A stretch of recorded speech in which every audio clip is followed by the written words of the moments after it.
Fanny?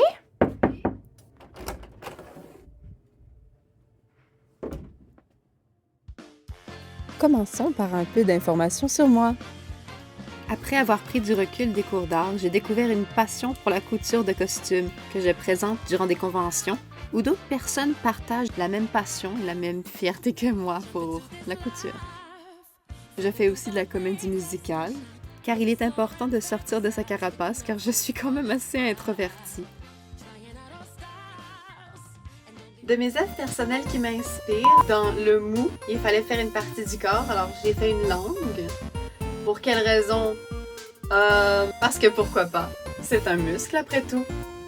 Mes deux anges, Clover et Holly, faire les dessins une réalité.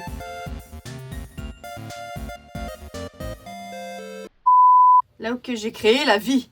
J'ai créé la vie!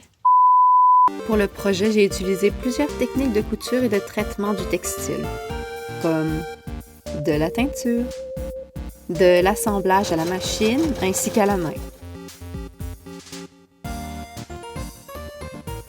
Justement, le point d'échelle m'a vraiment aidée. Mais qu'est-ce que tu fais? Hein? Enlève tes mains de là. Hé, je te vois là. Enlève ça de là. Ouais? Afin de bien travailler, mon environnement doit être bien illuminé pour créer dans la joie. Une forme textile, colorée et reconnaissable par les masses qui l'observent. Normalement, je fais des trucs super colorés, figuratifs. Et très souvent, c'est des personnages qui existent déjà. Mais là, pour une fois, j'avais quelque chose à raconter. Des artistes qui m'ont justement inspirée par leur œuvre sont Marina Glebova, qui a justement fait beaucoup de poupées avec leur propre petite histoire et leur propre personnalité. Il y a aussi Azikiwe Mohamed, qui ne se considère pas comme un artiste. Il fait un peu de tout et je m'identifie à ça. Je suis d'ailleurs inspirée par plusieurs communautés, dont plusieurs jeux que je joue quand même assez régulièrement, comme Infinity Nikki, Mystic Messenger, Welcome Home. Qu'est-ce que j'aime en ce moment?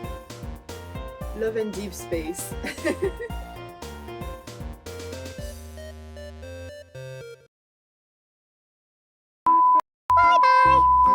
C'est que je fais...